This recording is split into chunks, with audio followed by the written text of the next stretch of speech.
to our little family gathering. Uncle David Levine is here today at my invitation, and I'm so pleased that he's here to tell us a little bit about our roots. Many times my children have said, please tell us about our ancestors, and most of the answers that I've gotten have been from Uncle Dave, and since I haven't been very good at writing them down or repeating them, I thought it would be wonderful to record this information and have it for my many cousins, of whom there are 15, their children, of whom there are 38, and at this point there are 6 great-grandchildren, with many more to come, I'm sure. It's for these 4th and 5th generations of progeny of Joseph and Dinah Galembo Levine, who came to this country in 1905 and produced all these wonderful people, Levine people, that we want to put this on record. And so, Uncle Dave, thank you so much for coming, and we're going to try and find out all kinds of things from you today.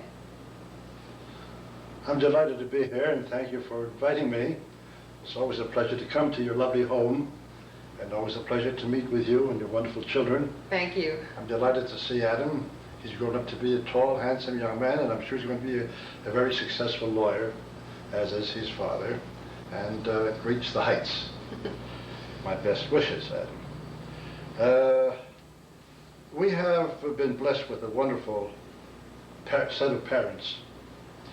My father, blessed memory, Reverend Joseph Levine, was born in the very important city in Russia called Minsk, M-I-N-S-K.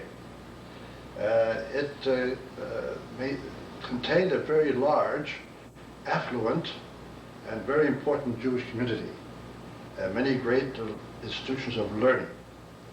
My father's family were quite an illustrious family and had many branches. One of the most famous branches of the family, which may be of interest to you, was the Polakov family. An uncle of my father, I should say probably a great uncle. This Polakov was an engineer, and he was the one who was in charge of the construction of all the railroads in Russia, and resided in the capital city, and was befriended by all the authorities. And he provided for every one of the boys from his family, if they wanted to go to university or college, he would provide for that. A few accepted, because to become involved in higher education in Russia at that time meant practically conversion. So that my father, who was also invited, never accepted. He, as a young lad, like boys of today, went to a yeshiva. In those days, all boys went to a yeshiva, and he was sent to a very famous yeshiva called Volozhin, V-O-L-O-Z-H-I-N. It produced some of the greatest scholars and cultural leaders in the world Jewish community. The great Soloveitchik family of the current Rabbi Soloveitchik, who is considered the greatest living authority, Talmudic authority, is a great-great-grandson of the leadership of this yeshiva. One of the family that was presiding at the time as the Rosh HaYeshiva, when my father studied there, was Rabbi Berlin, the father of the Rabbi Berlin, in whose honor the Bar Ilan University was established in Israel. My father, after completing his studies in Volozhin Yeshiva, went on to the city of Vilna. Vilna at that time was considered for a century the Jerusalem of Eastern Europe. It was a city of great learning and scholarship. And my father was retained to be the director of studies in the Hebrew Institute in Vilna. And it was during this period that he met my mother. My mother was a very beautiful, charming young lady, the only daughter of a Mr. Israel Golembo and his lovely wife, who was in business. He was a merchant. He had a merchandising store, and he also had substantial real estate holdings. And so my mother was considerably in demand. And being a very pretty girl, she had many suitors. Somehow or other, my father succeeded as a scholar to attract the interests of both parents and won her hand. They were engaged, I think it was about 1894, and they were married in 1895 in Vilna. All of the great personalities in Vilna attended the ceremony. And as a matter of fact, the chief rabbi of Vilna was the one who was the syndic at your father's bris. And he was a very close friend of the family.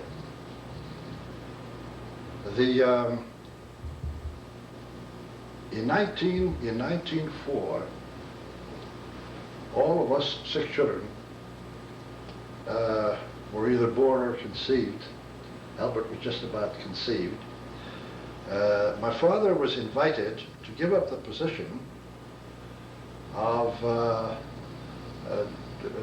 director of Hebrew Studies at the Institute and to take a pulpit as rabbi in East Russia, near the vicinity of Tiflis, north of the Caspian, where there was a great need for rabbinical leadership and for teachers.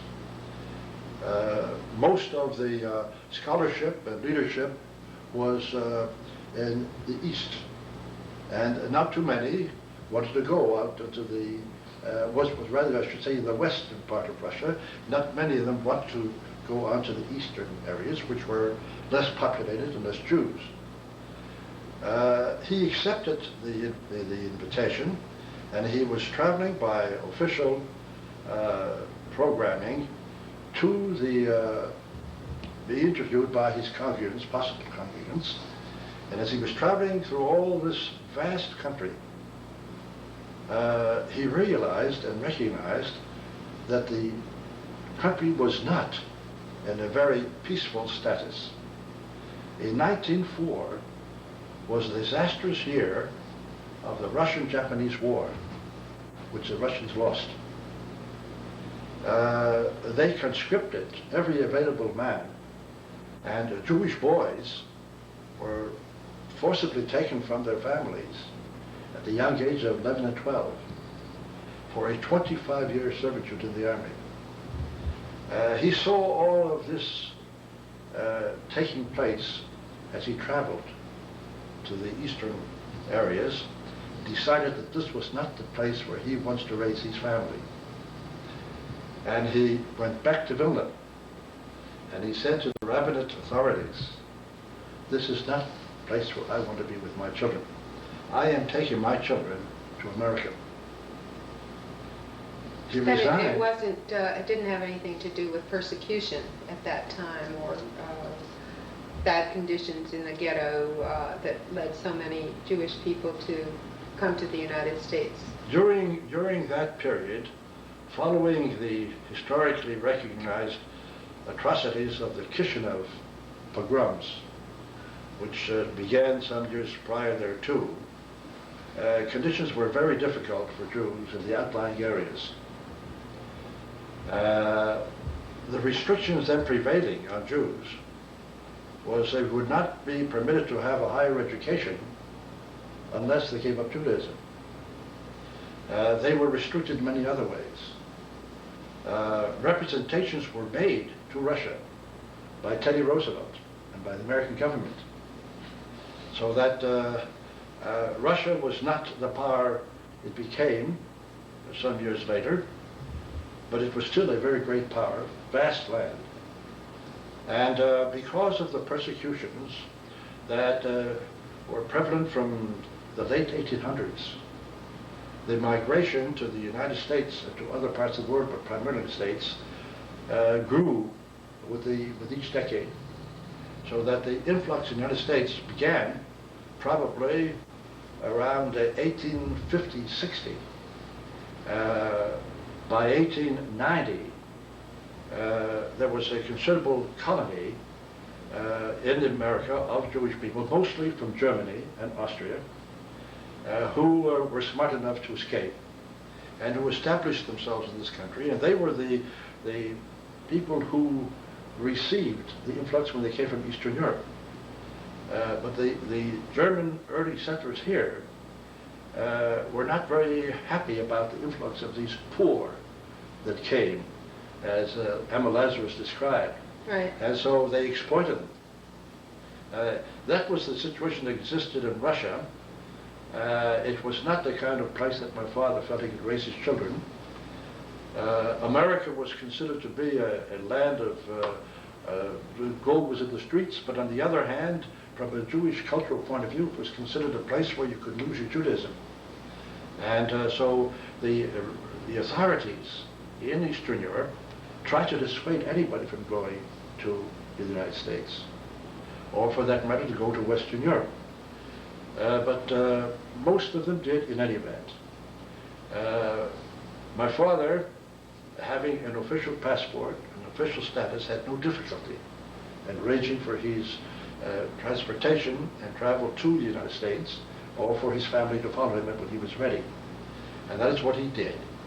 He had many adventures on the way, because it was a matter of 3 to 6 weeks Crossing. And to get to a port and wherever the ports of ships were living, many of them from Riga or other European ports. Well, father reached the United States sometimes around early 1905, and his first position was not in New York, where he landed and where he was invited to enter the rabbinate. My father, your grandfather, was a very principled and dedicated man. He was a teacher. And he felt that there were so many towns outside of New York who could only afford one man who had to be the rabbi and the teacher and the cantor and the mohel and the shocheit and the friend in times of joy and in times of sorrow. And he felt that was his calling. So his first position that he accepted was a small town in Connecticut, Willimantic, a very beautiful town, still extant. He was there about a year, and he felt that he had adjusted himself to the United States, that he knew what he wanted to do. Did he have a difficulty learning English? Did he have any preparation before he came? He did not have any preparation to my knowledge. He might have, but he doesn't seem to have had any difficulty. He was quite a student. He took the languages. The community of Willimantic wanted him to stay on, but he felt that it was not a well-established community where he could raise his children, and he expected a sixth child whom he had not yet met or seen, so that he would look for another position.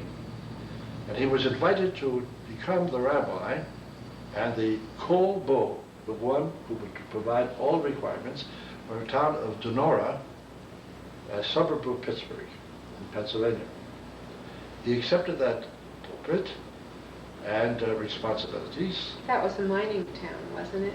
No, at that time, it was a beautiful residential suburb of Pittsburgh. It became a mining town. I'll tell you what it became. Mill town. It became a mill town and a strip mine town and a horrible place. To divert for a moment, we were in Donora from early 1906 till about 19 late 1912-13, when my father moved on to his next pulpit.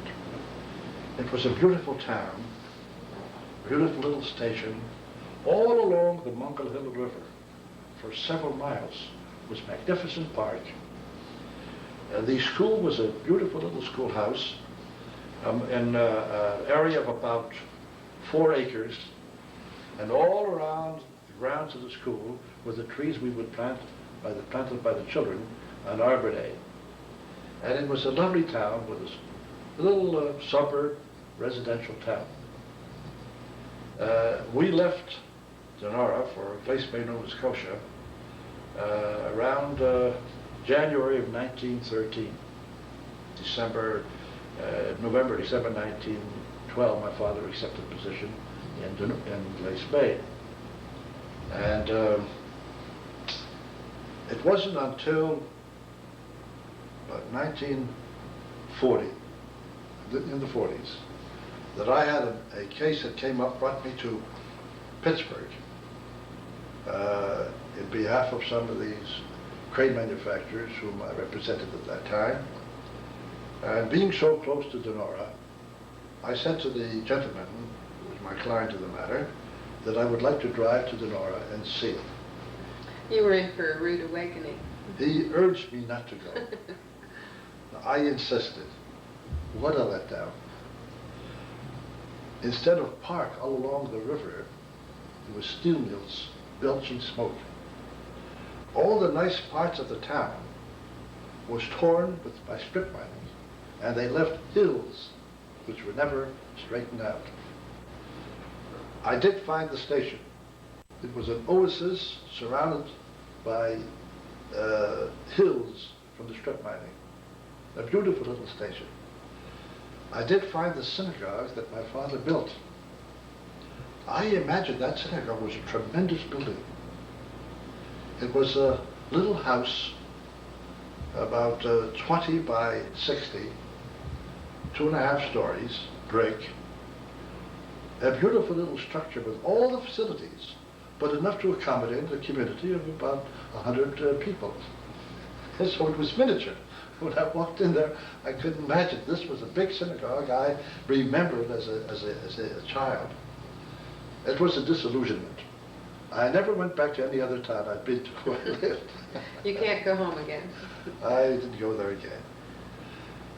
Coming back to the story, we all went to school in Donora. We continued in Glace Bay.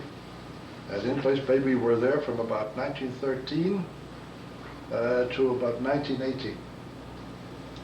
And as we grew up, my father wanted to have the facilities of a larger community.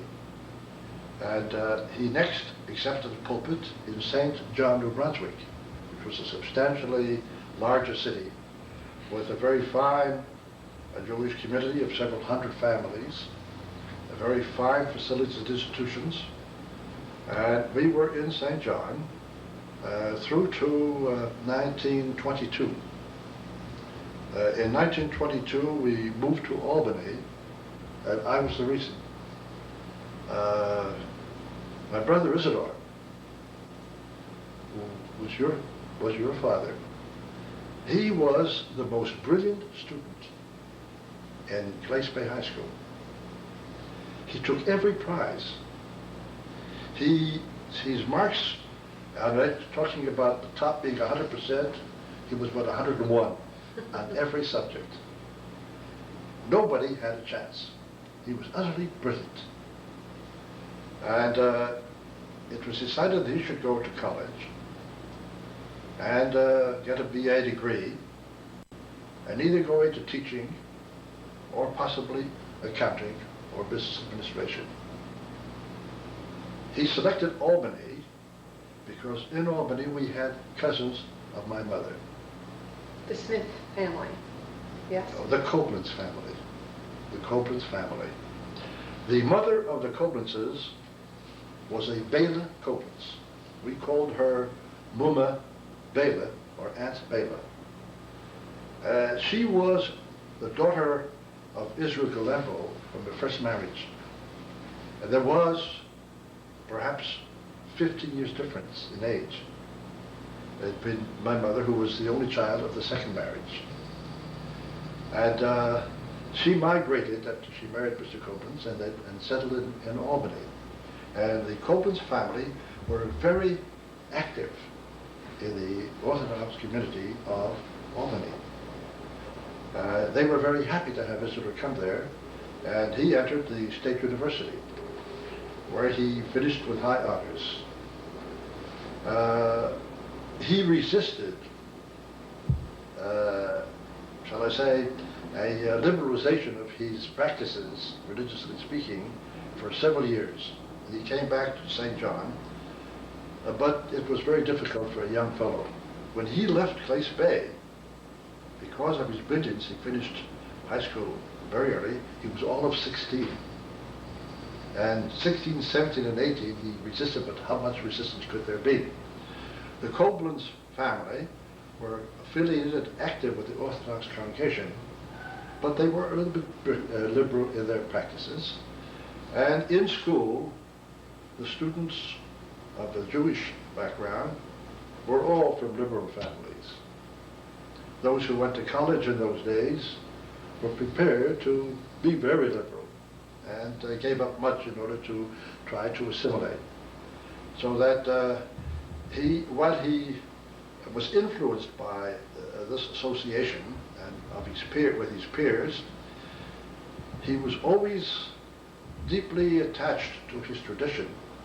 He enjoyed reading a muftir at services in the synagogue, and he became very directively involved in the Zionist movement. It was long before the days of UJA and Bond Drive. Zionism were its very early days. It was long before the establishment of the State of Israel, long before we even talked about the establishment of the State of Israel. It was a hope, and he was very active, directively active, and very effective too, very capable man. So that when it came my time to go into a professional course, I had finished high school in St. John, and I had attended the New Brunswick University, and I'd gotten my associate degree. At that particular time, in 1922, admission to law and medicine was a high school degree. Admission to pharmacy was 2 years of high school. And some pharmacy and some other such courses accepted them from public school. It wasn't until 1922 that they began to raise the requirements. 1922 was the last year for high school requirements for medicine and for law. And the last year for 2 years high school for pharmacy. As a result, there was a tremendous influx of students, and the Albany Medical School, where I matriculated and was accepted, and who were going to give me special labs so I don't have to attend labs on Saturday, found themselves with 3 sessions instead of 1. So the student body grew. And they offered me the privilege of attending but not writing, and I declined. And that's how I transferred to law, the law division of the university. The medical school and the law school were all divisions of Union University. And so it was easy for me to transfer, and I transferred to law primarily because the then Newton Firo assured me that even though all tests and exams and proceedings were on Sabbath, I would get the same things attended for me on Sundays, which he did. So I entered law, but that is the reason why we went to Albany. We had family there, Isidore was there, and my father gave up his pulpit in St. John and took a lesser commitment in Albany, because there were already rabbis established in the various synagogues, because he did not want his children to sway, and he hoped that by being in Albany, Isidore might be sort of induced to return a bit. So we moved to Albany. It was in Albany that I graduated law and practiced there for a while. And Albert? Albert was then in high school. He was in high school. And then he eventually went to law school. Also in Albany? Eventually he studied law. He has his degree from the University of Chicago. He joined me in New York. I opened my offices in Albany in 1926. January 1929, I moved my offices to New York City. Albert joined me in New York around 1932. He was married in 35, and he became a member of the firm. It became Levine and Levine. Now tell us something about the sisters, 3 Levine sisters.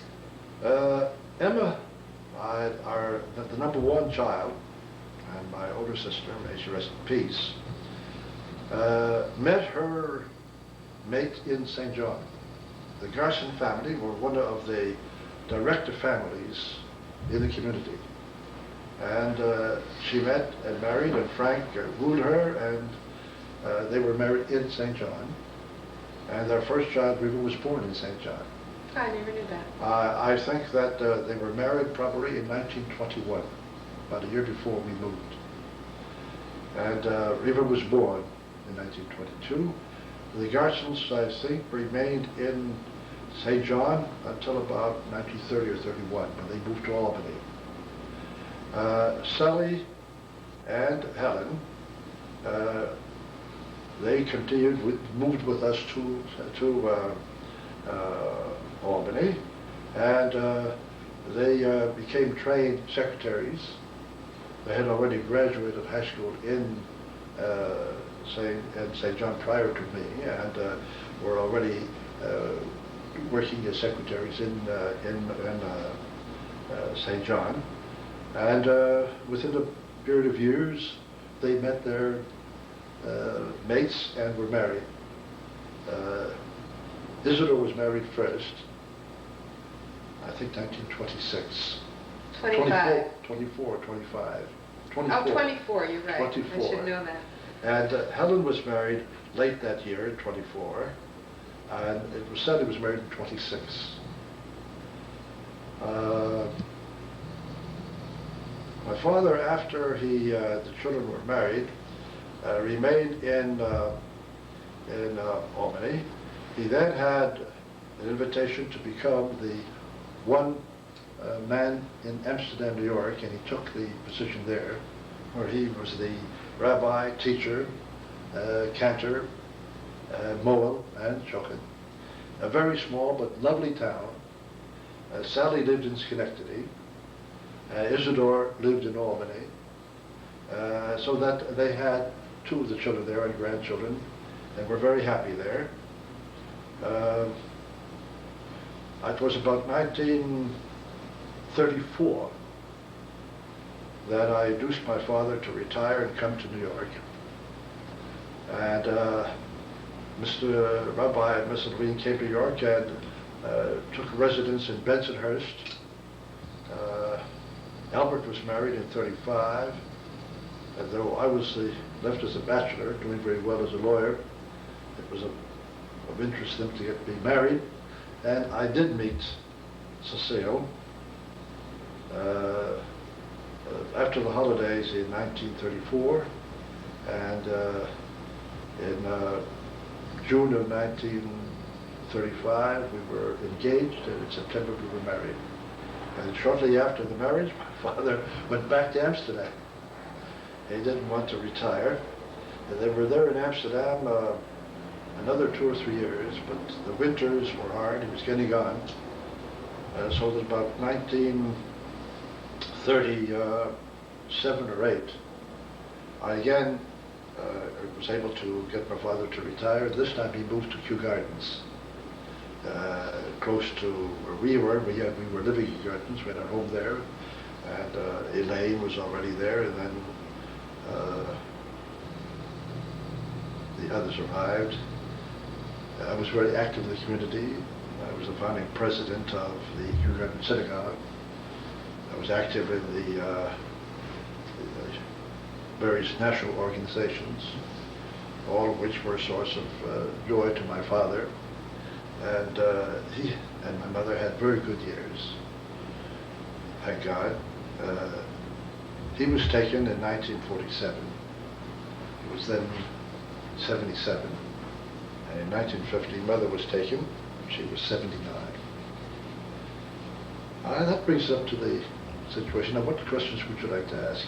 Well, I think you've covered the family history very thoroughly. You brought along a few artifacts that might be interesting. I think the shofar is particularly interesting, and I would love to hear you blow it for us. I don't know, do you have to warm up, or can you just do it? And tell us about the two different ones you brought. This shofar was my father's shofar, and he blew this at the High Holy Days, from the time he arrived in this country until his demise. It's a very nice little shofar. It has a high tone. It's a bit worn at the lip so that you don't get the full force anymore.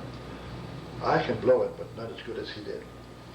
In 1939... Oh, let me interrupt you 1 second. You once said to me that he had a very nice singing voice. Is that right? Yes, he was a magnificent Ba'al Tefillah, means one who conducts prayer. A Ba'al Tefillah is a cantor who does praying in a very beautiful, traditional, melodious tones and melodies that are traditional, without getting involved in operatic or cantorial renditions of an operatic type, which would be the indulgence of a cantor. So that a Ba'al Tefillah who had a beautiful voice and who knew these beautiful traditional melodies was much sought after. And he had a magnificent voice, and he was a magnificent Ba'al Tefillah. My father was also a marvelous orator in Yiddish, in English to a considerable extent, and in Hebrew. In Yiddish, he was a spellbinder. And some of the narratives that he used to use to create emotional reaction, I have borrowed from him and I've used. It's too bad we didn't have videotape to record him. I became involved in participating in the services in 1939 because having moved to Kew Gardens in 38, by 1939 we organized our own congregation. We were too young a congregation to afford retaining people, so it was all voluntary. So another gentleman who had a very good voice and had the son of a cantor, and I directed the service. My father tutored me, and so did this other gentleman. And so I participated in the High Holiday service, in the Sabbath services. When the High Holidays came in 1939, it was up to me to blow shofar. I think at that point so my father, you should do it. My father went with me downtown and he decided to get me a shofar. And it's an interesting incident because the bookstore who had 100 shofars gave us a box of shofars to try them out. We started blowing one after the other, so they asked us to go into the private office. And we selected my shofar, which I've been using ever since. So I'll try to blow my father's shofar. It's a bit of an art, but it's very similar to blowing a trumpet. Pursing your lips. You don't blow with your full lips. You purse it so that you can blow into it and direct the volume. That's exactly like a trumpet. And most people who try to blow a shofar try to blow as if it were just something to blow into, like a tune, and they struggle. They might get some tone, but they struggle. But once you get to know how to blow it like a trumpet, it's not at all difficult. So this is my father's shofar.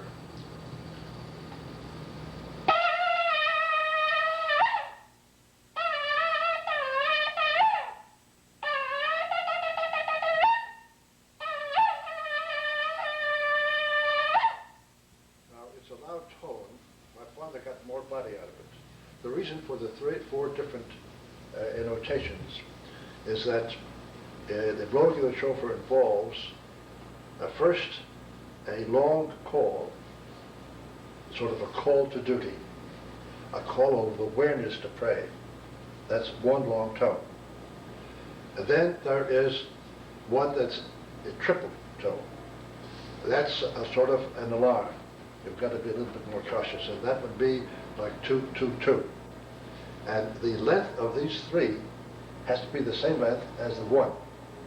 And then there is the real alarm. So there's tru'ah, and then the shvarim, which is broken, that's 3. And there's tru'ah, that tkiya is the one tone, the long tone. Shvarim is the broken tone.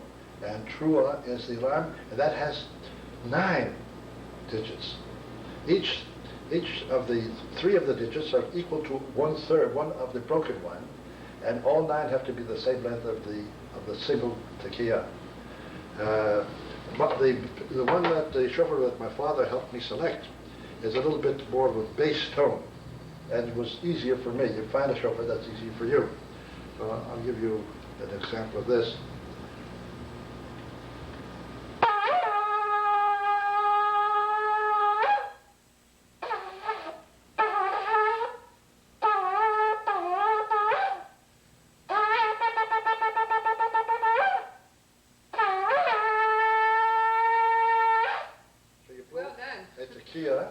Then you blow the shvar, that's 3. Then you blow the tru'ah, that's 9. And then you blow, followed by a final tekiah. And the ritual at the services in the temple, Reform, Conservative, and in the synagogue, is all the same. They follow the same ritual going back to Mosaic times, because they had all these signals, was part of the signal. But on Rosh Hashanah and Kippur, we sort of call the people to dedicate themselves. And we start blowing the shofar 1 month before Rosh Hashanah. It's blown every morning. The month of Elul, which precedes the month of Tishrei, when Rosh Hashanah is the 1st of Tishrei, will begin in about 2 weeks. So on Sunday, 2 weeks from now, a week from this coming Sunday, we're going to start blowing shofar every day, excepting Sabbath. How about you? Will you be blowing it? I will be blowing it. I participate in the services. Ever since 1939, I participate in the High Holy Day services, and I blow shofar. Wonderful. Now you also brought us a cup, which maybe you'd like to tell us about, and maybe we can have a drink of wine with the cups. Uncle Dave, you're a wonderful guest. Not only did you bring some artifacts, as I requested, you brought some cups that I'd like you to tell us about, but you also brought Israeli wine to drink in the cups. So may I pour? Please do. I'm going to pour a little wine for us, especially you. You probably need to quench your thirst after giving all that wonderful information. So let's have a little sip. This being a special occasion, I'll recite the blessing on wine. Oh, that's very nice. And we should be blessed with a good health, a good year, and good fortune. You should have much joy from the children, and wonderful children, and eventually grandchildren too. And to you. Baruch atah Adonai Eloheinu melech haolam, borei pri hagafen. Blessed art thou, O Lord our God, King of the universe. Give us of the fruit of the vine.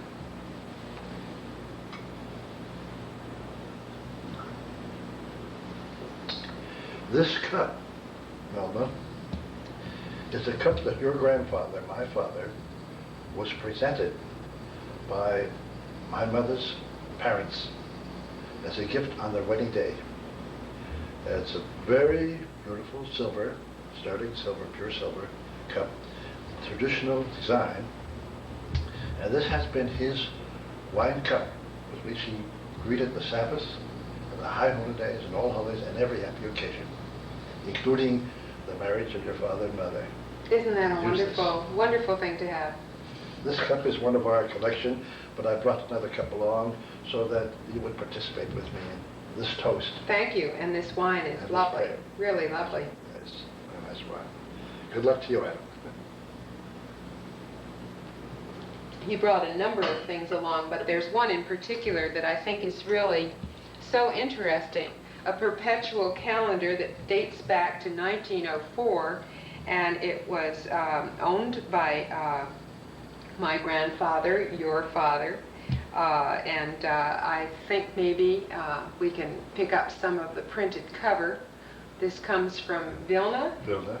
And what's really interesting is that my grandfather, Joseph Levine, began recording the dates of importance in the family, the births and the marriages, and then the subsequent births of all the children right up to his demise. And they're all listed here in his handwriting, written in Hebrew, listing all of us. I can see the years. I can make that out upside down. 1907, 1908, etc. And this is a wonderful memento to have also and to preserve. And what we'll do, rather than have all of the names of all of the family called out, I think that we'll try and do a nice family tree that will record all the people in the wonderful Levine family. And any information you need, I'll be glad to supply if I can. Well, I'll need your help once again. And I think we should say a wonderful toast to the Levine family, L'chaim, L'chaim. and thank you so much. And thank you for calling me. It's been a pleasure to participate in this recording for the purposes you so wonderfully planned and programmed.